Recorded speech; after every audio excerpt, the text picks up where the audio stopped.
नमस्कार। आज हम बात करेंगे एक ऐसे संकट की जो शुरू तो हुआ हजारों किलोमीटर दूर, लेकिन उसकी आंच भारत के हर घर की रसोई तक पहुंच गई है। ये कहानी है गैस की कमी की, और आज हम इसका पूरा सच समझेंगे। जरा सोचिए, सुबह की चाय बनाने के लिए गैस जलाई, लेकिन चूल्हा जलाई नहीं। गैस खत्म हो चुकी है। एजेंसी में फोन किया तो वहां से जवाब मिला, सप्लाई पीछे से ही बंद है, 1 हफ्ते तक कोई गैस नहीं मिलेगी। नहीं, ये कोई डरावना सपना नहीं है, बल्कि ये आज देश के कई हिस्सों की हकीकत बन चुका है। सड़कों पर खाली सिलेंडर लिए हजारों लोग नजर आ रहे हैं। सब गुस्से में प्रदर्शन कर रहे हैं, और उनकी शिकायत भी बिल्कुल सीधी और सच्ची है कि रोज की मजदूरी छोड़कर घंटों लाइन में लगने के बाद भी सिलेंडर हाथ नहीं आ रहा है। तो सबसे बड़ा सवाल यही उठता है, आखिर हजारों किलोमीटर दूर छिड़ी एक जंग ने भारत की रसोई का चूल्हा कैसे बुझा दिया? इन सभी सवालों का जवाब ढूंढने के लिए चलिए इस मामले की तह तक चलते हैं। इस पूरे संकट की जड़ वो एक ही जगह पर है, एक बहुत ही संकरा समुद्री रास्ता जिसका नाम है हॉर्मुज़। ये हॉर्मुज़ जलडमरू मध्य, जिसे स्ट्रेट ऑफ हॉर्मुज़ भी कहते हैं, ईरान और ओमान के बीच का एक बेहद संकरा सा समुद्री रास्ता है। अब देखने में तो ये बस एक रास्ता लगता है, पर असल में ये पूरी दुनिया की अर्थव्यवस्था की लाइफलाइन है। अब जरा इस आंकड़े पर गौर कीजिए, ये सच में चौंकाने वाला है। पूरी दुनिया का लगभग 20% कच्चा तेल और हमारी रसोई गैस यानी एलपीजी सिर्फ और सिर्फ इसी एक रास्ते से होकर गुजरता है। सऊदी अरेबिया, कतर और यूएई जैसे देशों से आने वाले बड़े बड़े जहाज यहीं से भारत और चीन जैसे देशों तक पहुंचते हैं। लेकिन दिक्कत यह है कि आज यही रास्ता युद्ध के बादलों से घिरा हुआ है। ईरान, अमेरिका और इजराइल के बीच जो सैन्य तनाव बढ़ा है, उसने इस पूरे क्षेत्र को एक वॉर जोन में तब्दील कर दिया है। यहाँ से गुजरने वाले व्यापारिक जहाज़ों पर लगातार ड्रोन और मिसाइल से हमले हो रहे हैं। तो नतीजा क्या हुआ? बड़ी बड़ी शिपिंग कंपनियों ने इस खतरनाक रास्ते से अपने जहाज भेजने ही बंद कर दिए हैं। अब जहाज़ों को पूरे अफ्रीका का चक्कर लगाकर एक बहुत लंबे और महंगे रास्ते से आना पड़ रहा है, और इसी वजह से सप्लाई पहुंचने में 15 से 20 दिन की एक्स्ट्रा देरी हो रही है।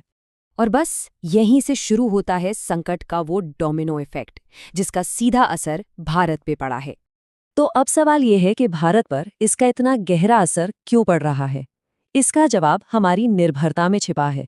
हम अपनी ज़रूरत की 85 से 90% एलपीजी विदेशों से खरीदते हैं, और वो भी ज़्यादातर उसी हॉर्मुज़ के रास्ते से आती है। तो देखिए, ये पूरा सिलसिला काम कैसे करता है। सबसे पहले मिडल ईस्ट में टेंशन बढ़ती है, जिससे समुद्री रास्ते बंद हो जाते हैं। फिर जहाज़ों को लंबा रास्ता लेना पड़ता है, जिससे सप्लाई में देरी होती है और कीमतें आसमान छूने लगती हैं। और इसका सीधा नतीजा होता है भारत में गैस की भयानक कमी। मतलब एक लाइन में कहें तो ईरान के पास गिरा एक बम भारत के किसी गांव की रसोई का चूल्हा बुझा सकता है। आज की दुनिया कुछ इसी तरह एक दूसरे से जुड़ी हुई है। तो ये जो ग्लोबल संकट है, इसका असर अब हमारे देश में सड़क से लेकर संसद तक गूंज रहा है। जमीन पर हालात ये हैं कि जैसे ही सप्लाई कम होने की खबर फैली, लोगों में पैनिक बाइंग शुरू हो गई, और इसे पूरा का पूरा डिस्ट्रीब्यूशन सिस्टम ही बैठ गया। देश भर में लंबी लंबी कतारें और विरोध प्रदर्शन हो रहे हैं। इसी अफरा तफरी के बीच कालाबाजारी फल फूल रही है, और रेस्टोरेंट जैसे कमर्शियल यूजर्स पर तो ताला लगने की नौबत आ गई है। और कालाबाजारी का आलम तो ये है कि जो सिलेंडर आधिकारिक तौर पर 900 साढ़े 900 रुपए का मिलता है, वही ब्लैक मार्केट में 3 से 4 गुना ज्यादा कीमत, मतलब हजारों रुपयों में बिक रहा है। जब सड़कों पर ऐसा माहौल हो तो संसद में हंगामा होना तो लाजमी है। एक तरफ विपक्ष का आरोप है कि ये सरकार की विदेश नीति की नाकामी है, और सरकार को पहले से रणनीतिक भंडार तैयार रखने चाहिए थे। तो वहीं दूसरी तरफ सरकार का कहना है कि ये संकट अंतर्राष्ट्रीय संघर्ष और पैनिक बाइंग फैलाने वाली झूठी अफवाहों की वजह से पैदा हुआ है। तो ठीक है, प्रॉब्लम तो समझ आ गई, पर अब सबसे बड़ा सवाल ये है कि इस संकट से निकलने के लिए आगे का रास्ता क्या है, इसका सल्यूशन क्या है? देखिए, एक्सपर्ट्स का तो साफ कहना है कि ये जो संकट है, ये भारत की ऊर्जा सुरक्षा यानी एनर्जी सिक्योरिटी के लिए एक बहुत बड़ा वेकअप कॉल है। एक ऐसी चेतावनी जो हमें भविष्य के लिए तैयार होने को कह रही है। तो अब भविष्य के लिए एक एनर्जी शील्ड बनाने की बात हो रही है। इसमें क्या क्या शामिल है? पहला तो ये कि अमेरिका और रूस जैसे देशों से नए सप्लाई कॉन्ट्रैक्ट्स किए जा रहे हैं।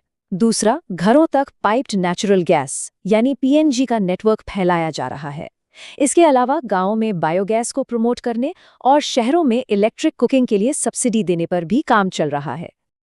लेकिन असल बात और सबसे बड़ी सच्चाई तो यही है कि जब तक भारत अपनी ऊर्जा की ज़रूरतों के लिए आत्मनिर्भर नहीं हो जाता, तब तक दुनिया में कहीं भी होने वाली राजनीतिक उठापटक के झटके हमारी रसोई तक ऐसे ही पहुंचते रहेंगे। तो आखिर में सवाल यही बचता है, क्या भारत भविष्य के लिए एक ऐसी मजबूत एनर्जी शील्ड बना पाएगा ताकि कल कोई और युद्ध हमारी रोजी रोटी और रसोई पर ताला न लगा सके? इस सवाल का जवाब तो आने वाला वक्त ही देगा।